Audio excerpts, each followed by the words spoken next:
My name is Captain Molly Ball. I'm 35 years old, and I've survived combat zones in Iraq. But nothing could have prepared me for the sight on my own front porch.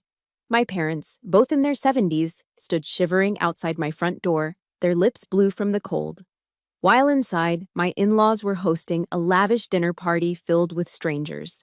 My father, a Vietnam veteran, had a trembling hand placed over the long scar on his chest from his heart surgery, while my mother tried to stay steady on feet ravaged by arthritis. What happened next changed everything for all of us. Before I continue, let me know where you're watching from. Please support me by liking this video and subscribing to my channel to hear how I made sure they would never hurt my family again. To understand the cold cruelty of that night, you need to understand that it didn't start with a locked door. Contempt rarely does. It starts with small things, tiny cracks in the foundation that you ignore until the whole house comes crashing down. For me, it started 2 years earlier, during my first Thanksgiving with Caleb's family. I remember the feeling of walking into their Georgetown brownstone for the first time. It didn't feel like a home. It felt like a museum.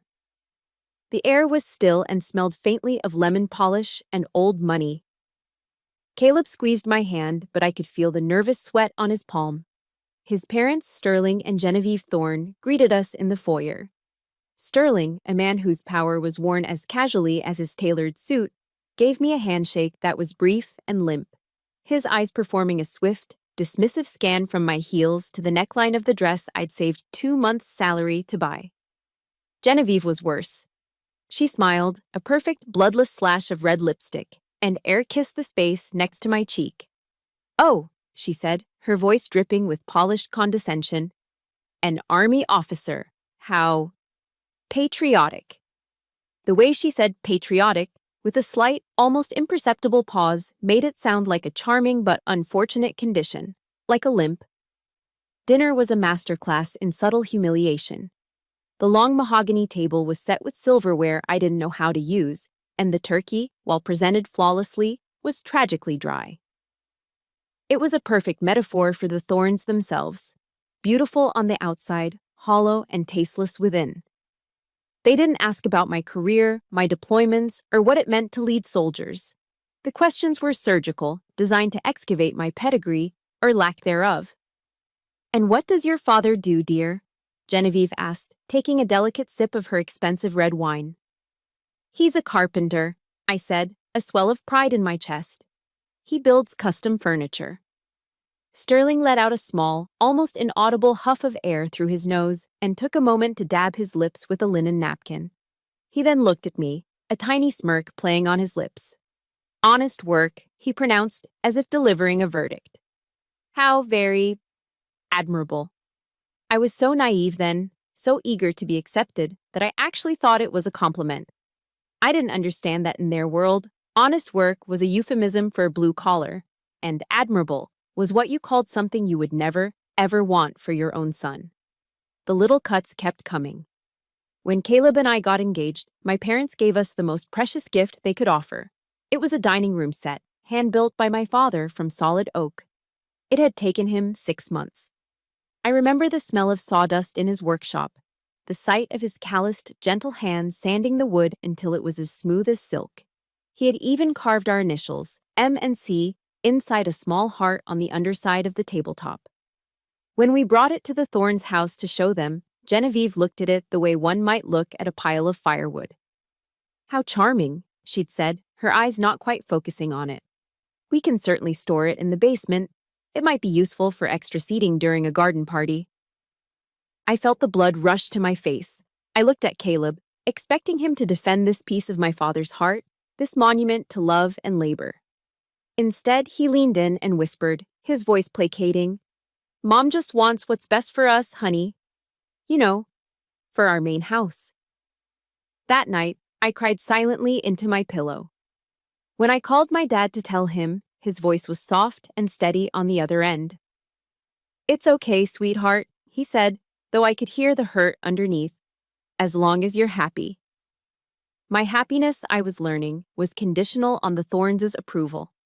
The final red flag, the one I willfully ignored, came when I got my re-enlistment bonus. It was a significant amount of money, earned from committing to more years of service, more time away from home. I was proud of it. I told Caleb my plan. We could finally afford a down payment on a house in the Virginia suburbs, close enough to my base, with a crucial feature: a ground floor bedroom for my parents to use whenever they visited. He seemed thrilled at first, but after a 20-minute phone call with his parents, his entire demeanor shifted. He couldn't look me in the eye. "Molly," he said, fidgeting with his watch, "about the house fund. Do you think we could just tell everyone we're splitting it 50-50?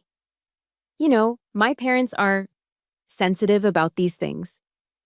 I wouldn't want my father to think I can't provide for my own family." He was asking me to lie, to diminish my contribution, to hide my success, all to soothe his father's ego. I was a soldier, trained in honor and integrity, but I was also a woman in love, desperate to keep the peace. So, like a loyal soldier following a questionable order, I agreed. I didn't realize I had just willingly demoted myself in my own life, surrendering command of the very fortress I was about to build. Looking back, the warning signs were all there, blinking like neon lights in a fog. I remember meeting Caleb's sister, Beatrice, at a family Christmas party.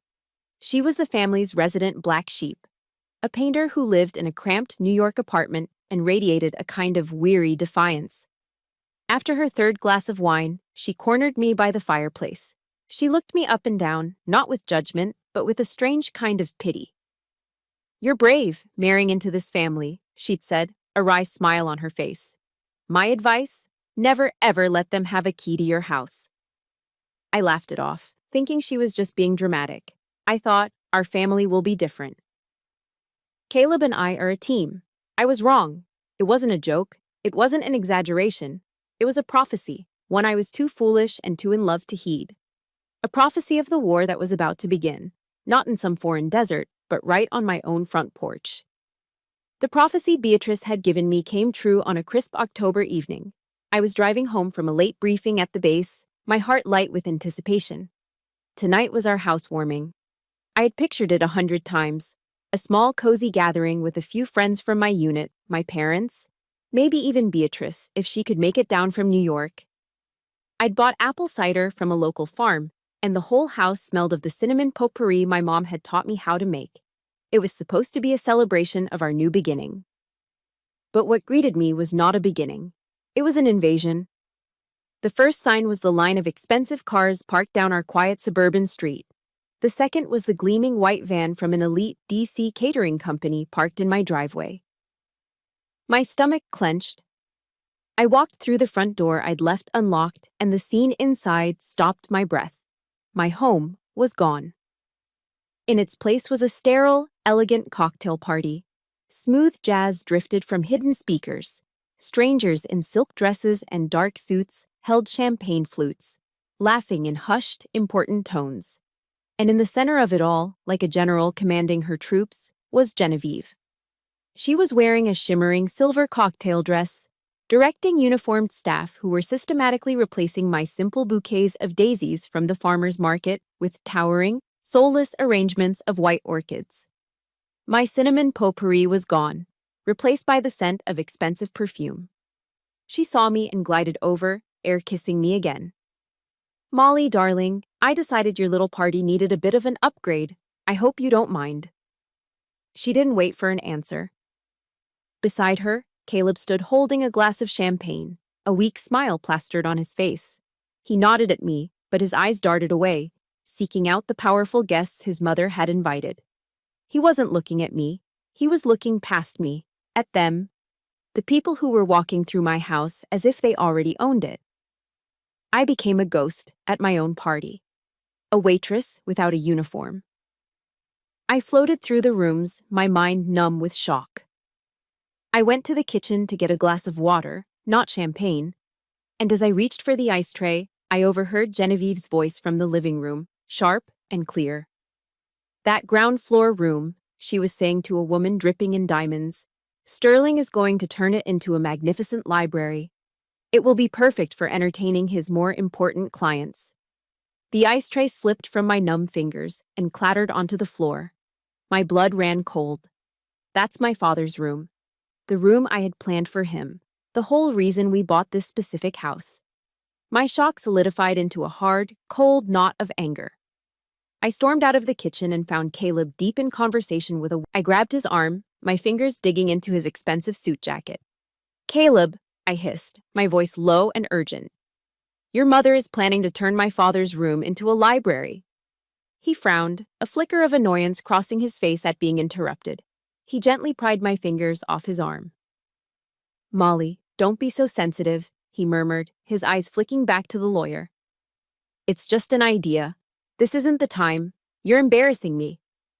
He turned his back on me, seamlessly resuming his conversation, leaving me standing alone in the middle of a crowded room that had, moments before, been my living room.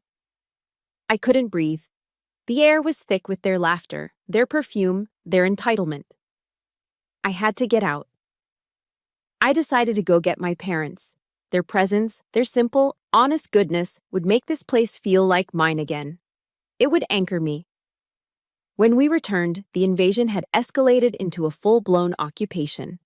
A valet in a red vest stopped my car at the end of the street.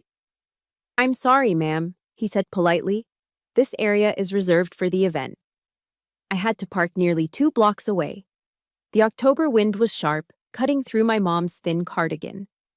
I put my arm around her and took my father's other arm, helping him walk the distance, his breathing already sounding a little ragged in the cold air.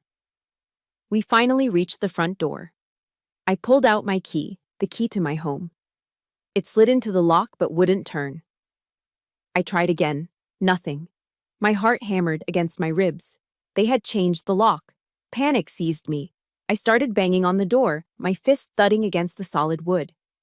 "Caleb, let us in."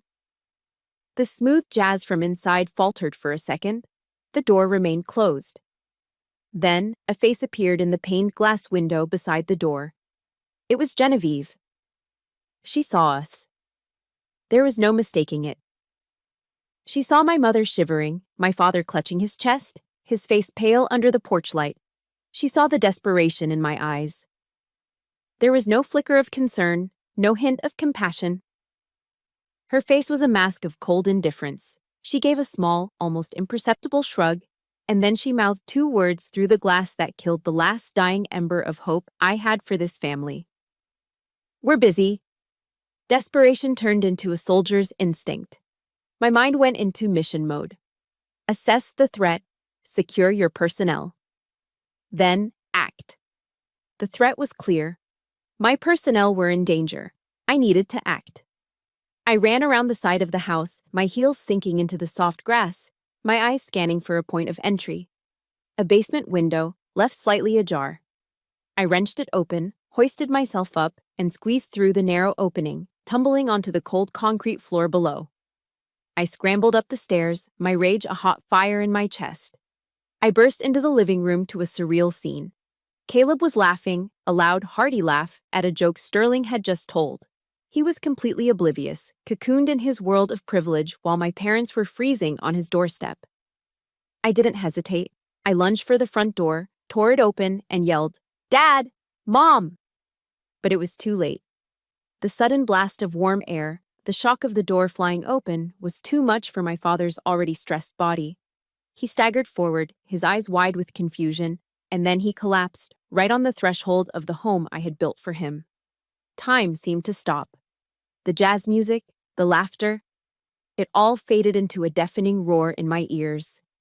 As I dropped to my knees beside my father, screaming his name and fumbling for my phone to call 911, the first words out of Sterling Thorne's mouth were not, "Is he okay?" No. He turned to the valet captain and said in a voice of pure, irritated convenience, "Get someone to move these cars so the ambulance can get through. This looks terrible." The chaos of the siren faded into the sterile silence of the Inova Fairfax cardiac care waiting room. Time warped in that place. Seconds stretched into minutes. Minutes into hours. The only sounds were the soft squeak of nurses' shoes on linoleum, the distant, muffled pages over the intercom, and the relentless, steady beep of a heart monitor from a room down the hall. The air smelled sharply of antiseptic, a scent that seemed to scrub away all hope. I sat there, numb, my uniform still smelling of grass from where I'd crawled through the yard. I was a captain, trained to command, to act, to solve. But in that chair, I was just a daughter, paralyzed by a fear so profound it felt like ice in my veins. My phone buzzed, a harsh intrusion into the silence. It was Caleb.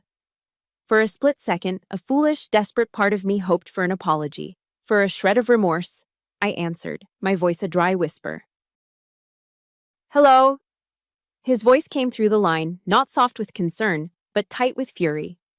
Molly, what the hell are you doing? You ruined the entire evening. My mother is mortified. Did your parents really have to be so dramatic?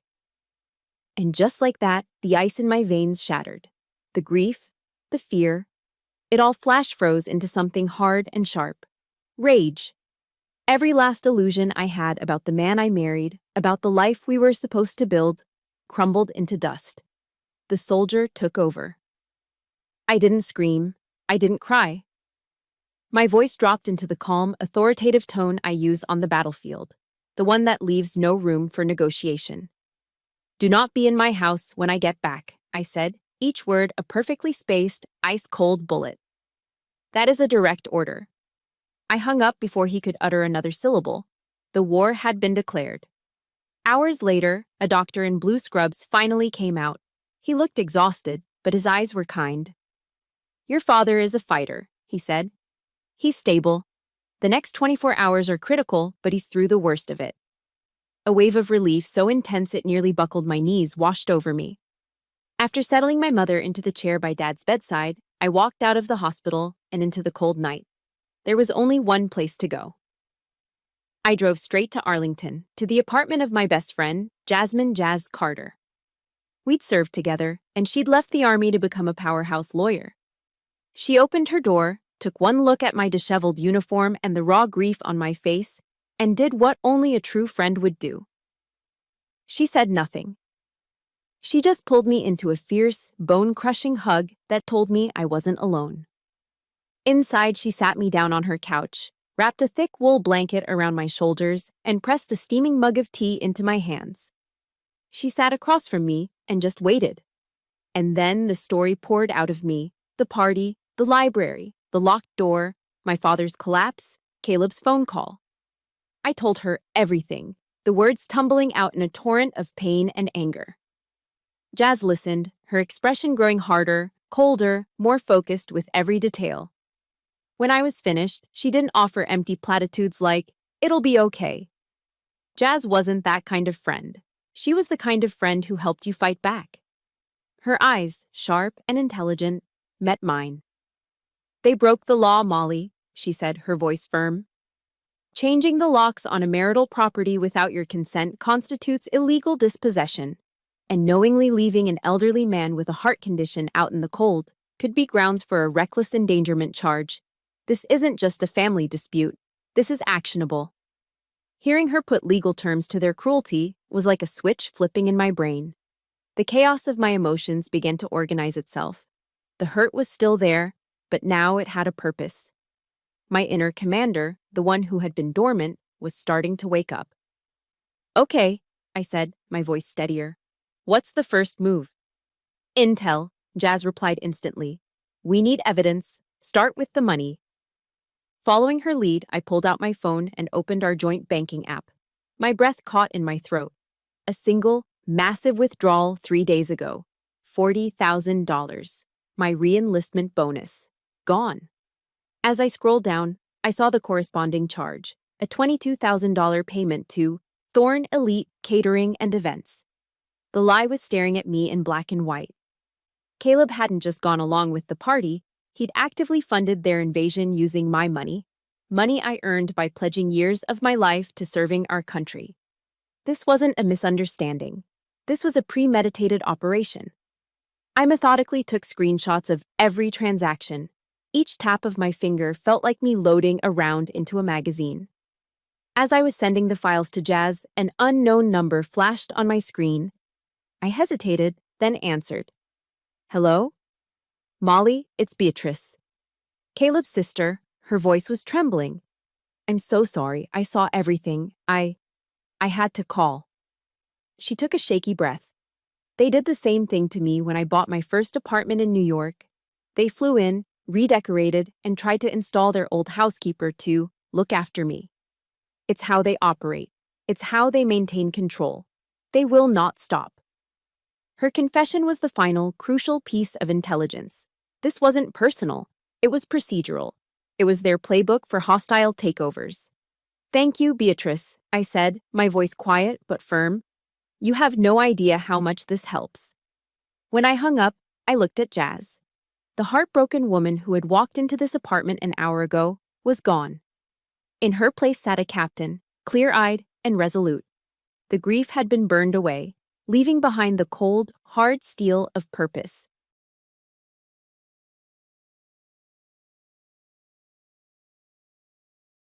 My personal feelings were irrelevant now. This was a mission. If you've ever had your kindness mistaken for weakness, please support me by hitting that like button. And let me know in the comments, just type, Team Molly, if you're with me on this fight. Knowing I'm not alone means the world. I took a deep, steadying breath and met Jazz's gaze. The pain was still there, a dull ache beneath the surface, but it was no longer in command. I was. "Okay, Jazz," I said, my voice devoid of any tremor. "Brief me. What's our plan of attack?" I left Jazz's apartment before sunrise, the adrenaline from our late-night strategy session replaced by a profound, hollow exhaustion. The battle plan was set, but the soldier was running on empty. I drove to the hospital, the quiet hum of the engine the only sound in the pre-dawn stillness. I found my mother asleep in the stiff, unforgiving visitor's chair, her head slumped at an uncomfortable angle, her hand still loosely holding my father's. She looked so small, so fragile. I gently woke her and convinced her to let me take her home to rest. After a quiet word with the nurse confirmed my dad was holding steady, I walked out into the pale morning light. And I was adrift. I couldn't go back to Jazz's.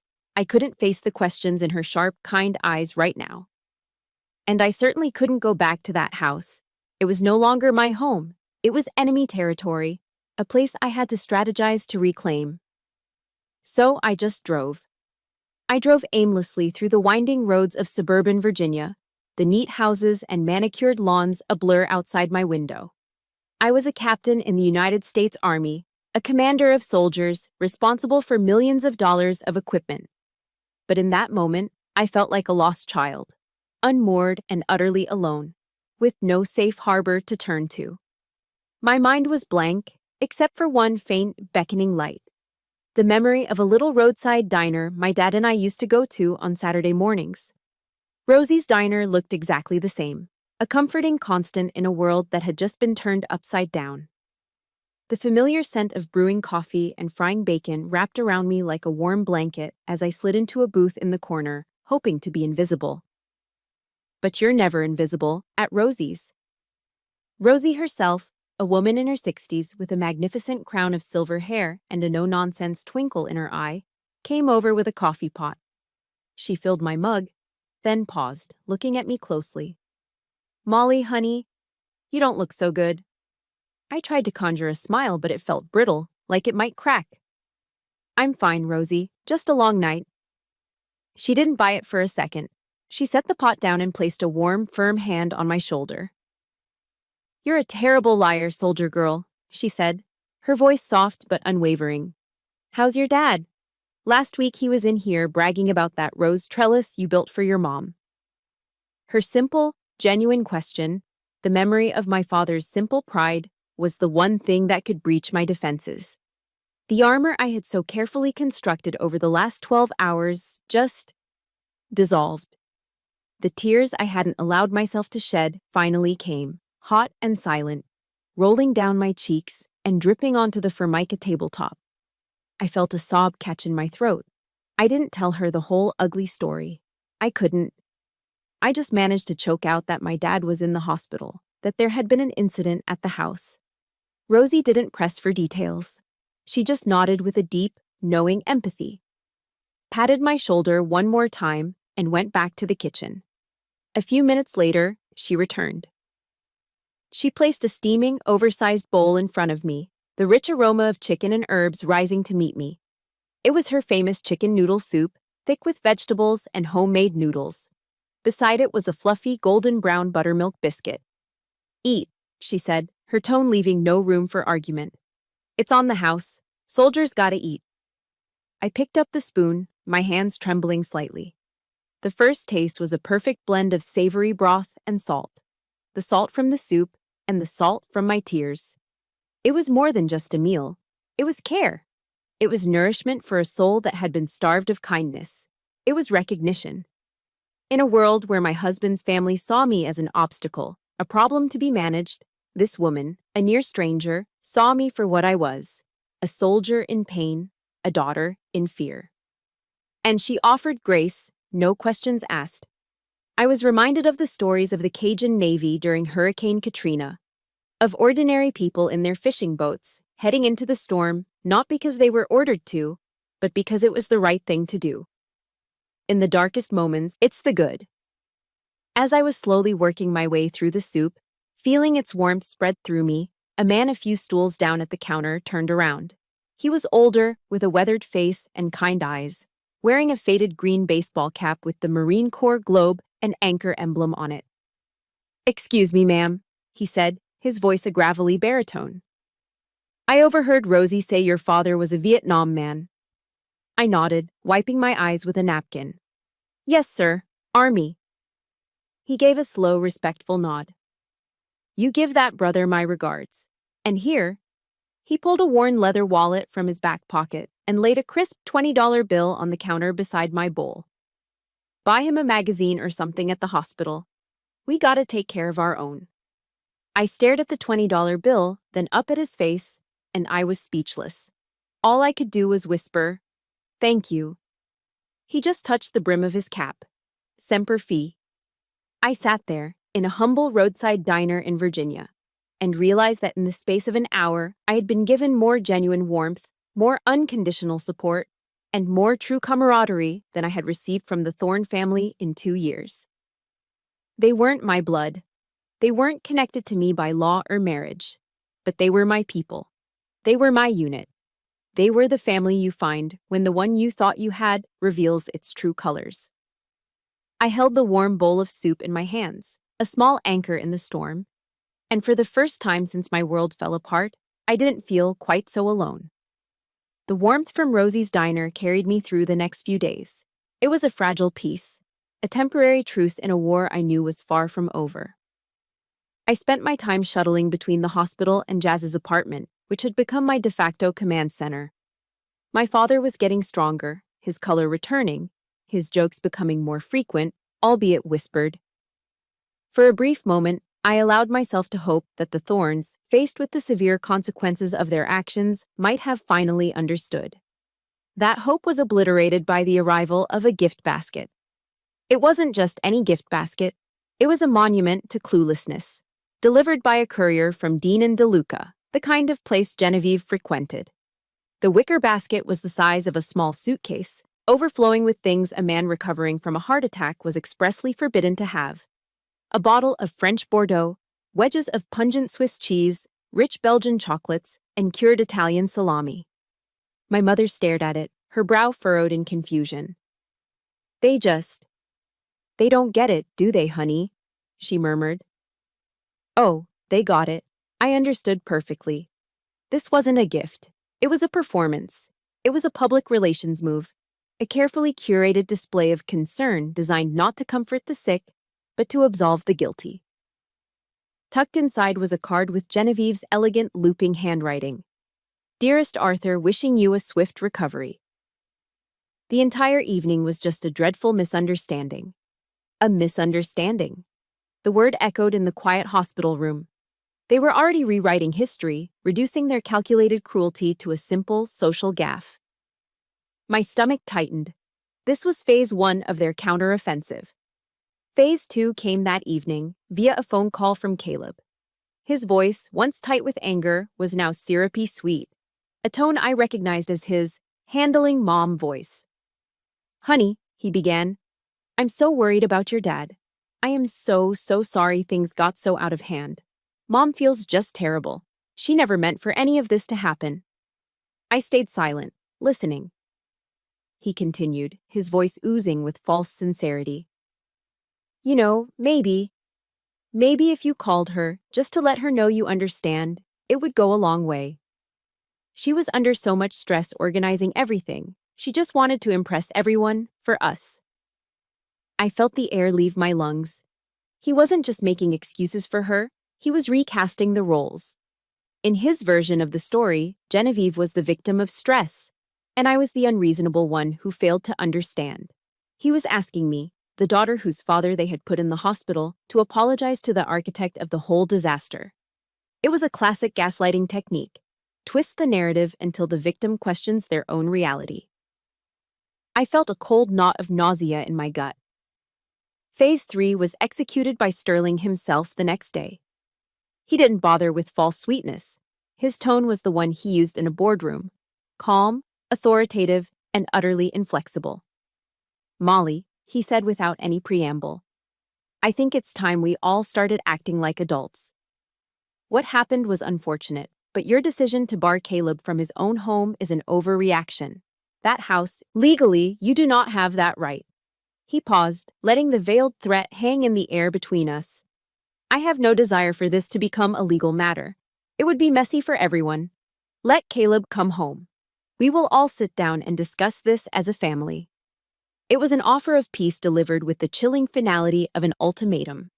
It was the voice of an invader demanding the terms of surrender. He wasn't asking for a conversation. He was informing me of the inevitable outcome. I remembered something from my SEER training: survival, evasion, resistance, and escape. The instructors taught us the psychological tactics used to break down prisoners of war: isolate them, disorient them, manipulate the truth, and alternate between kindness and threats to keep them off balance. The Thorns were running the playbook perfectly. The gift basket was the kindness. Caleb's call was the disorientation.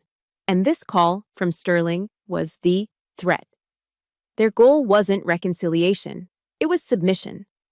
I didn't give him the satisfaction of a response. I just stayed silent, letting his words evaporate into nothing. I thought, foolishly, that my silence might be a weapon. That if I didn't engage, they would eventually run out of ammunition and retreat. I was wrong. They weren't retreating. They were escalating. The final blow came the next morning.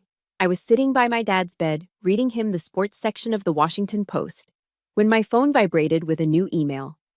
The sender wasn't a Thorn. It was from the official domain of Sterling's law firm. The subject line was a cold, legalistic spear thrown directly at my heart. Formal notice regarding access to jointly held marital property. My hands started to shake as I opened it. It was a meticulously drafted letter, full of phrases like unlawful obstruction and fiduciary duty. It stated in no uncertain terms that if I continued to wrongfully prevent Caleb from entering the residence, their firm would be compelled to seek immediate judicial intervention. That was it. The final drop. They had moved beyond social pressure and emotional manipulation. They were now weaponizing the law against me.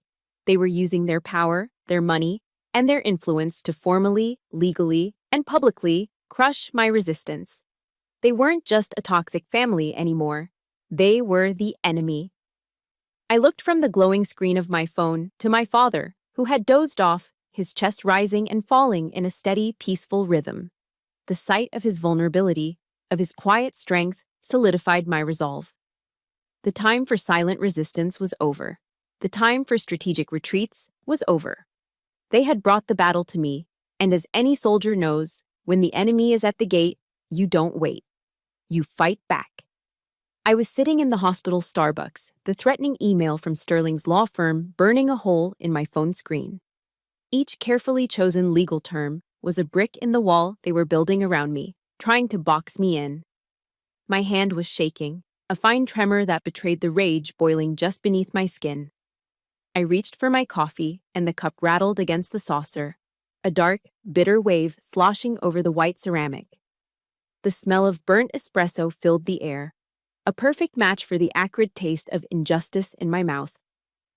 As I fumbled with a napkin, my phone buzzed on the table. The caller ID read, Genevieve Thorn. My training told me not to engage with the enemy on their terms. But a colder instinct took over. I needed to hear it. I needed to confirm the full scope of their delusion. I answered. Her voice, slick and sweet as poisoned honey, poured into my ear. Molly, dear, Sterling just told me about the unpleasantness with the lawyers. I simply can't believe you've allowed things to escalate this far. She let out a delicate, theatrical sigh. But because I am the bigger person, I am prepared to forgive your little outburst. I've taken the liberty of making a reservation for the four of us at the inn at Little Washington for Saturday night.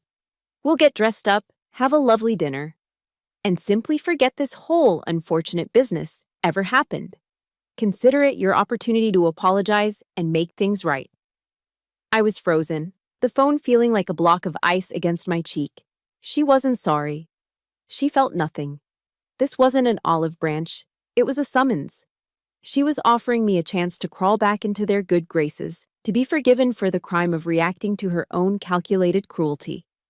It was the most profound, most insulting act of psychological warfare I had ever witnessed. He was awake, sitting up against the pillows, the color finally returning to his face. He took one look at the storm in my eyes, muted the sports channel on the TV, and waited. I told him everything. About the email, about Genevieve's call, about her magnanimous offer of forgiveness. When I finished, he was silent for a long moment. Molly, he said, his voice holding the steady calm of a man who had seen far worse battles. I heard you on the phone with Caleb the other night. You need to stop trying to protect us. We're fine. It's time to protect yourself. He reached out and took my hand. His was a carpenter's hand, calloused and strong, a hand that had spent a lifetime building things. In a war, he said, his grip firm and grounding, you can't win by only digging trenches. You defend and you defend, but eventually, you run out of morale. There comes a point when you have to stop defending and start returning fire. You have to make the enemy pay a price for every inch of ground they try to take. If you don't, they'll just keep advancing until there's nothing left of you. His words hit me like a splash of cold water. He wasn't just giving me advice, he was giving me a direct order. He was reminding me of my duty, not just as a daughter, but as a soldier. To defend my territory. A line from a Brené Brown talk flashed in my mind. Courage was speaking your truth, even when your voice shakes. In that moment, a clean white-hot flame ignited in my soul, burning away the last vestiges of fear, doubt, and the pathetic hope that this family could ever change. I squeezed my father's hand, stood up, and walked out into the hallway. My shoulders were back. My purpose was absolute. I found Caleb's name in my contacts and pressed the call button without hesitation. He answered on the first ring, his voice buoyed by an infuriating, oblivious optimism. Honey, you got Mom's message, right? The inn. Isn't that fantastic? I cut him off, my voice as flat and cold as a sheet of ice. Caleb, listen very carefully because I am only going to say this once. The silence on his end was immediate. I will not be attending that dinner, I stated, each word precise. I will not be making things right because I am not the one in the wrong. You have 24 hours to remove every single item you own from my house. If your things are not gone by this time tomorrow, I will personally pack them in heavy-duty trash bags and leave them on the curb for collection. He sputtered, a pathetic mix of shock and disbelief. You can't. Molly, that's our house. No, I corrected him, my voice slicing through his protest. It is my house. I paid for 70% of it with a combat re-enlistment bonus. Money I earned by putting my life on the line in Afghanistan while you were sitting safely in an air-conditioned office in D.C. You asked me to lie about that to protect your fragile ego, and like a fool, I agreed. But that is over. All of it, this marriage, my patience, my silence, it is all over. I heard a frantic scrambling sound, a muffled, "Give me that phone," and then Genevieve's sharp, screeching voice erupted in my ear. You insolent little girl, you have no idea who you're talking to. For the first time in what felt like an eternity, a genuine smile touched my lips. It was a cold, bitter smile. The smile of a soldier who has just accepted the terms of engagement. If you have ever had to draw a hard line in the sand to protect your peace, please hit that like button to stand with me.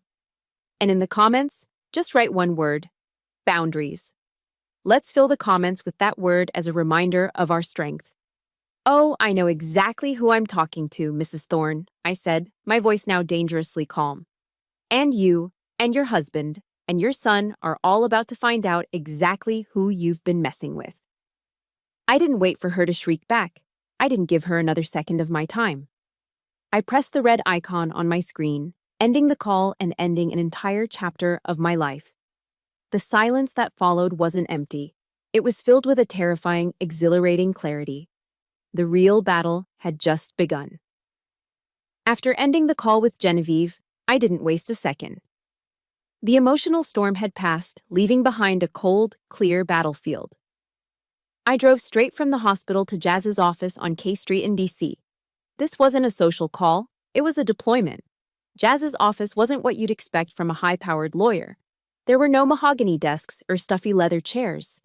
It was sparse, clean, and ruthlessly organized, every file squared away with military precision. A single, powerful, abstract painting hung on the wall, a splash of defiant color in an otherwise monochromatic space. It was an office designed for one purpose: to win. We stood over her large conference table, the polished surface reflecting our determined faces. "All right, Captain," Jazz said, her voice all business. "Give me a full situation report." I began to lay out the evidence methodically, applying the principles of the military decision-making process I knew by heart. Step 1. Receipt of mission. My mission was to secure my territory and neutralize the threat. Step 2. Mission analysis. I presented Jazz with the key facts. First, the financial front, I said, pulling up the bank statements on my tablet. Proof of my 70% down payment via my re-enlistment bonus. The subsequent $40,000 withdrawal by Caleb. The $22,000 payment to Thorne Elite Catering. I swiped to the next file. Second, communications. The email from Caleb asking me to lie about the 50-50 split.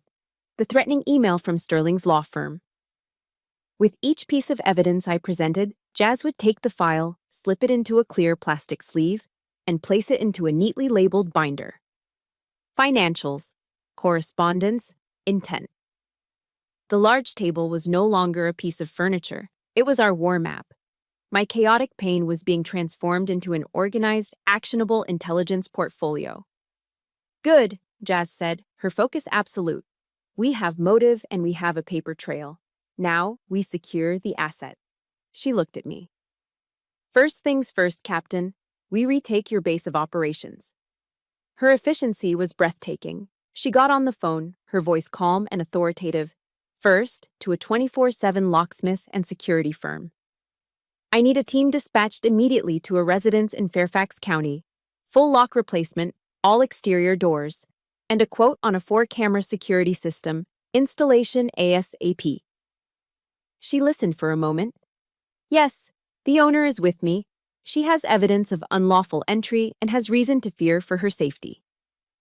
Next, she dialed the non-emergency line for the Fairfax County Police Department. Yes, I'm an attorney representing Captain Molly Ball.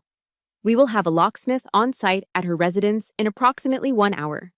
Given the contentious nature of the situation with her estranged husband, we are requesting a patrol car be present to keep the peace. No, we don't anticipate violence, but we are taking every precaution.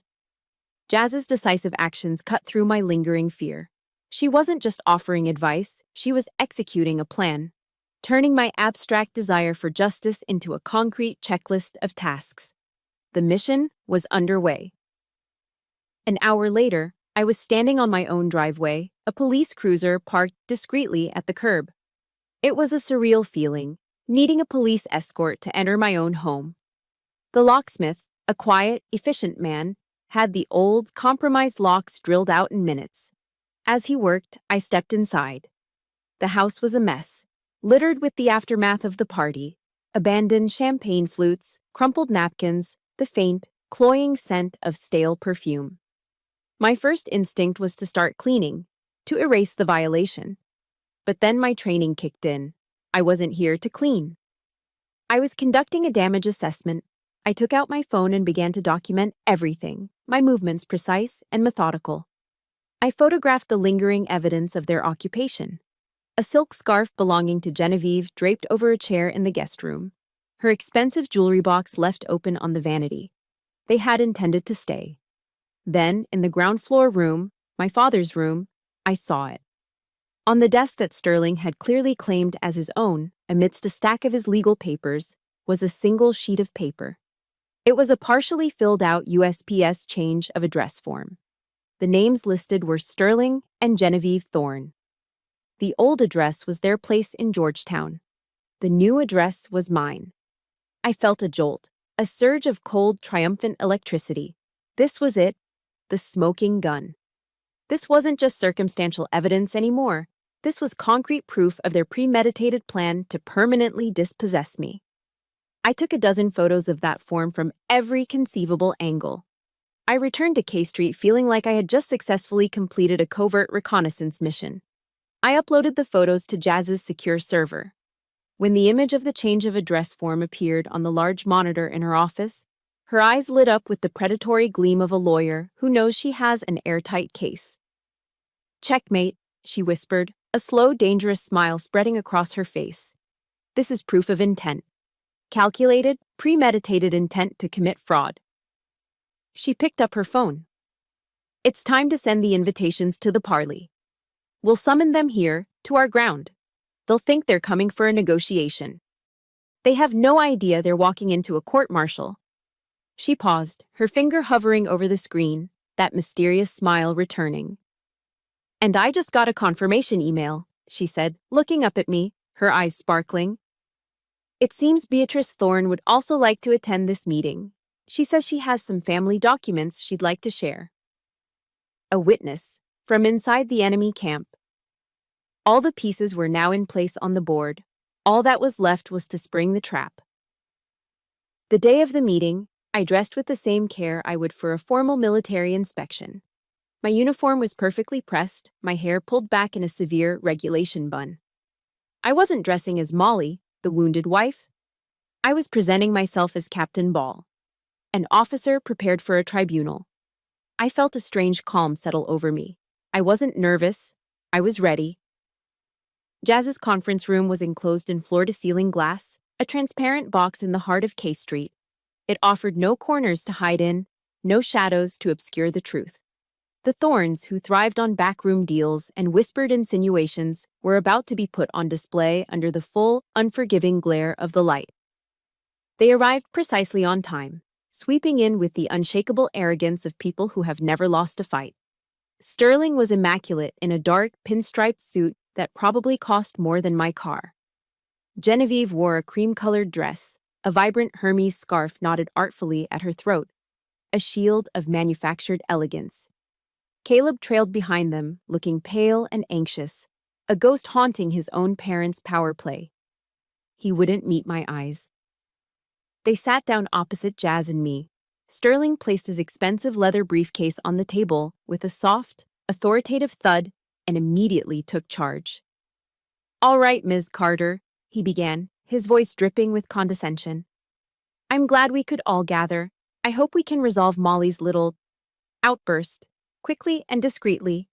We are prepared to be generous." Jazz didn't flinch. She simply raised a hand, a quiet, simple gesture that somehow silenced him instantly. "Mr. Thorne," she said, her voice polite but edged with steel, "thank you for coming. But today you will not be speaking, you will be listening."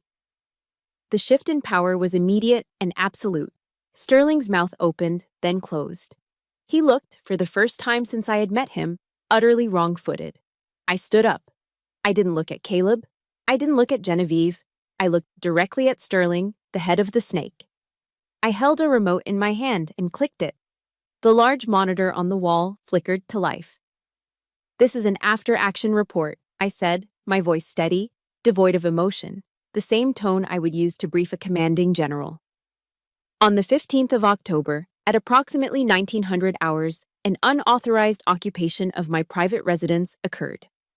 This action directly resulted in a medical emergency involving Mr. Arthur Ball, a 72-year-old Vietnam veteran with a documented history of cardiac illness, who was hospitalized for distress and exposure. Click.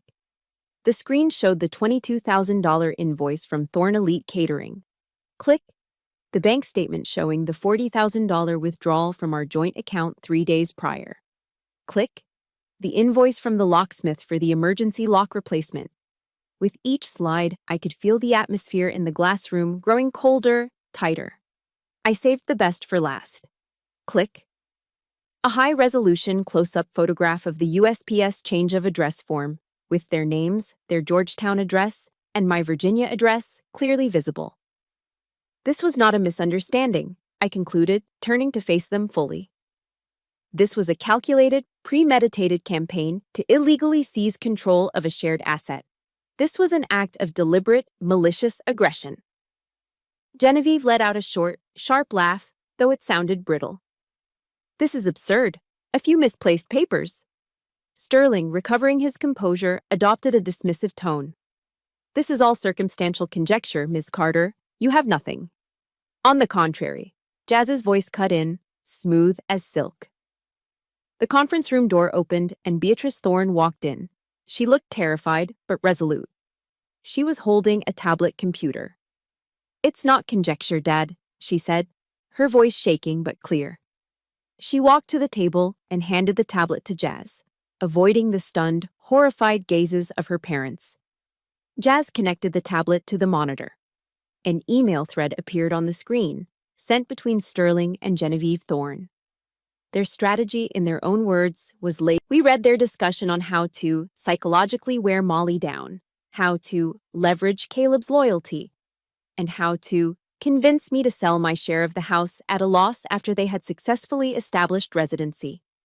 And then came the final damning line, written by Genevieve herself. The little soldier girl is stubborn. We need to show her, once and for all, who is in command here. A dead, suffocating silence fell over the room. The color drained from Sterling's face. Genevieve looked as if she'd been slapped, her hand flying to her Hermes scarf as if to ward off an attack. Caleb stared at the screen, then at his parents, and the look on his face was one of dawning, gut-wrenching horror. He looked at them as if seeing them for the very first time.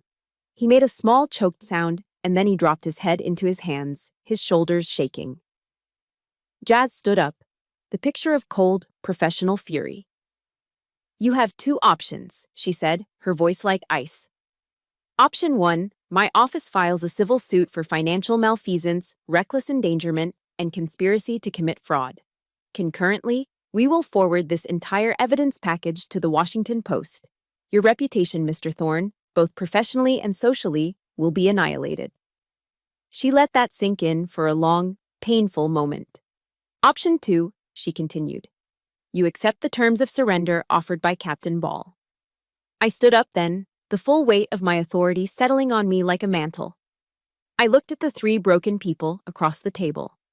I was Lady Justice, but my eyes were wide open. You will reimburse the full $62,000 to my personal account. You will cover every cent of my father's medical bills, past, present, and future. And the three of you will sign a legally binding agreement never to contact me or my parents or set foot on my property again, ever. I paused. This is over. After the Thornes scurried out of Jazz's office, their arrogance shattered, there was no triumphant celebration. There was only silence. A vast, echoing silence that followed me all the way home. I walked through my front door, the new locks clicking shut behind me with a reassuring finality.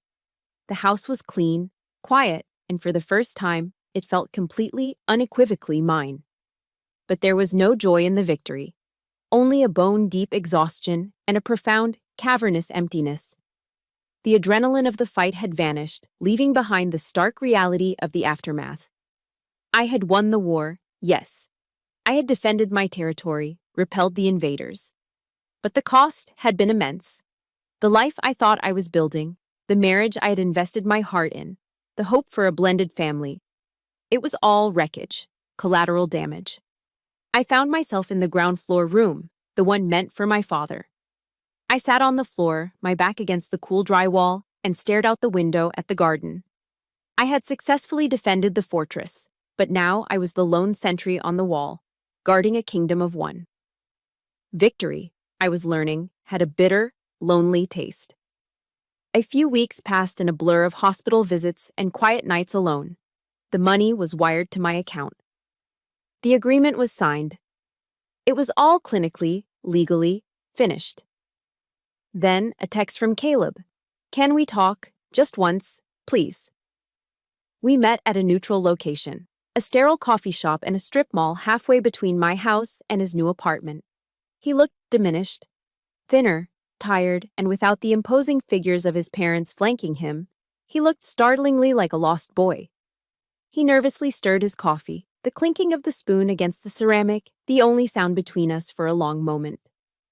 "Molly," he began, his voice raspy, "I've started seeing a therapist. I'm realizing a lot of things. About them, about me.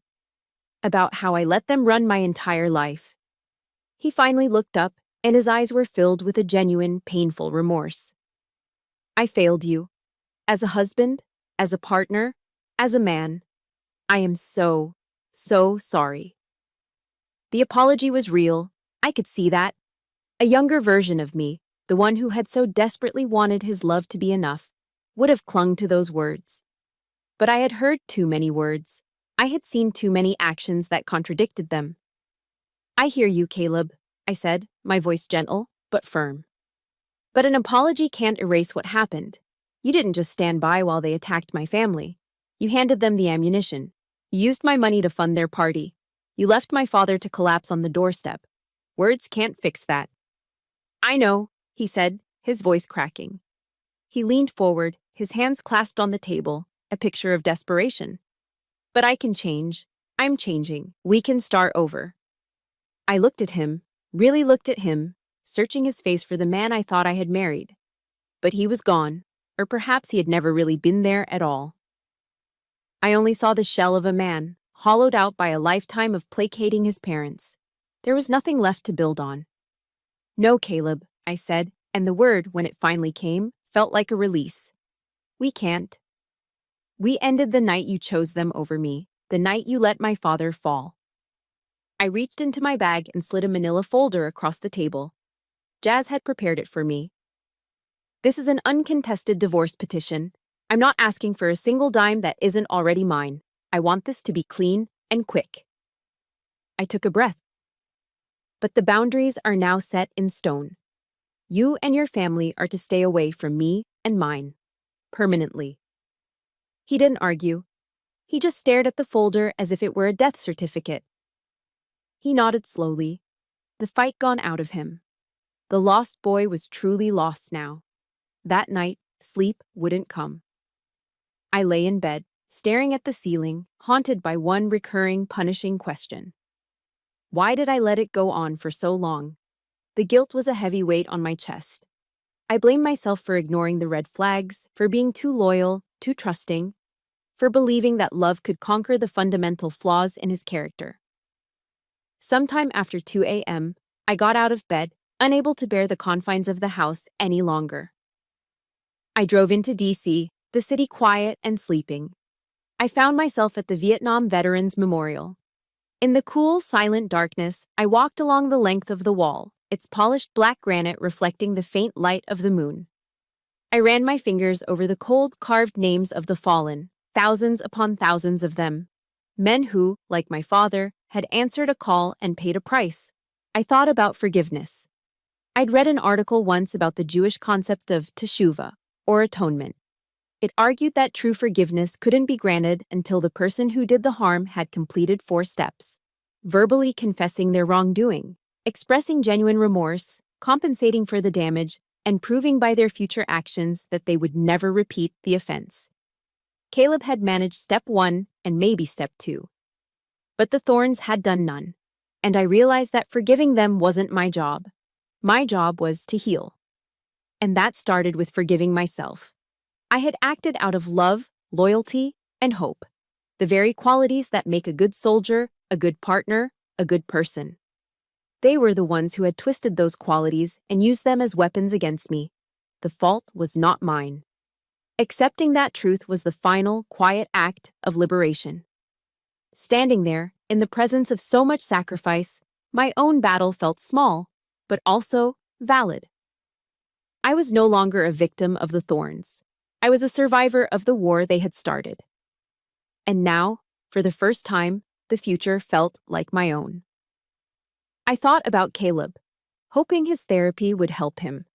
But as I walked away from that wall of names, a new question began to form in my mind, one without an easy answer. Can people truly change? Or do they just become better versions of who they always were? A year has passed since the day in the glass conference room.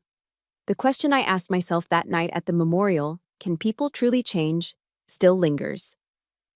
I may never know the answer for Caleb, but I know the answer for me. I have. My house is no longer a fortress. It's a home.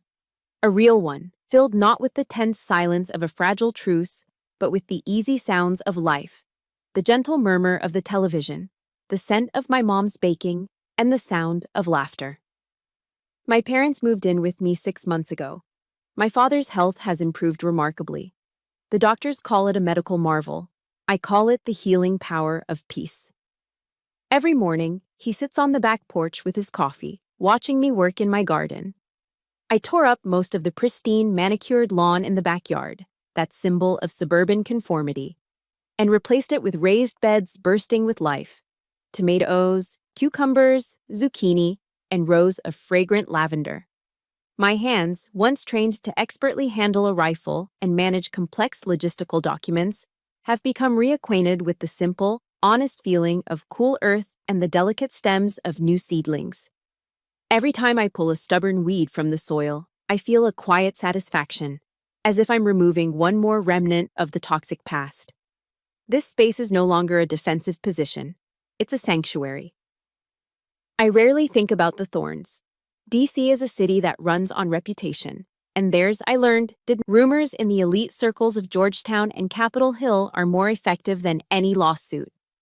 The story of a powerful lawyer and his socialite wife mistreating a decorated veteran and his active duty daughter in a city that worships its military was a social death sentence. They committed the one unforgivable sin in Washington. They looked bad. They became toxic. The divorce was finalized without a fight. The last I heard from a quiet text from Beatrice was that Caleb had moved to a different city on the West Coast. He was trying, she said, to build a life on his own terms, away from the long, dark shadow of his parents. I felt no satisfaction at this news, no bitter taste of revenge, only a quiet, detached sense of peace. Their fate was the natural consequence of their own actions. I had simply stepped out of the path of their self-destruction. That nagging question about change found its answer not in them, but in me. My war with the thorns changed my mission in life. On the base, I noticed the same subtle signs of distress in the spouses of other soldiers, the quiet anxieties, the stories of difficult in-laws, the struggle to maintain a sense of self in a life defined by someone else's career. I saw my own story reflected in their eyes, so I started something. It wasn't an official program, just an informal workshop I held in the community center on Tuesday nights. I called it Operation Boundaries. Using my own hard-won experience as a case study, I created a new kind of training manual. I taught them how to identify the subtle tactics of manipulation, how to establish and enforce healthy boundaries with their families, both the ones they were born into and the ones they married into. Most importantly, I taught them how to defend their own mental and emotional territory, how to build a sanctuary inside themselves that no one could invade. I took the most painful chapter of my life and turned it into a map to help others find their way out of the woods. My pain had become my purpose. My scars had become my credentials. Last night, the three of us, my mom, my dad, and I, were sitting down to dinner on the back porch. We were eating a simple meal made almost entirely from my garden: fresh tomato salad, grilled zucchini, a side of new potatoes. The sun was setting, painting the Virginia sky in brilliant shades of purple and orange. My dad reached across the table and took my hand. His grip was strong again. "I'm proud of you, Molly," he said, his voice thick with emotion. I thought he was going to say something about the battle I'd fought, the victory I'd won. But he didn't. "I'm not proud because you won," he said, looking me straight in the eye. "I'm proud because you found peace after the war." And in that moment, I understood everything. I looked out at the peaceful sky, at the garden I had cultivated with my own 2 hands, at the faces of the 2 people who represented unconditional love. I finally realized that the hardest battles aren't fought on distant fields of fire. They are fought in our hearts and in our homes. And the greatest victory isn't in defeating an enemy. It's in building a life where you can finally breathe freely, surrounded by a love that is true and a peace that is earned. My name is Captain Molly Ball. I survived the war with the thorns. And this is the story of how I reclaimed not just my house, but my own soul. Thank you for listening to my story. My specific battle is over, but I know that for many of you watching, the fight for your own peace continues. Please know that your strength is real, your boundaries are valid, and you are not alone on your journey. If this story resonated with you, I'd be honored if you'd subscribe and join our community of survivors. Liking this video helps this message of hope reach others who might need to hear it. And finally, I'd love to read in the comments, what is one small step you are taking to build your own sanctuary of peace?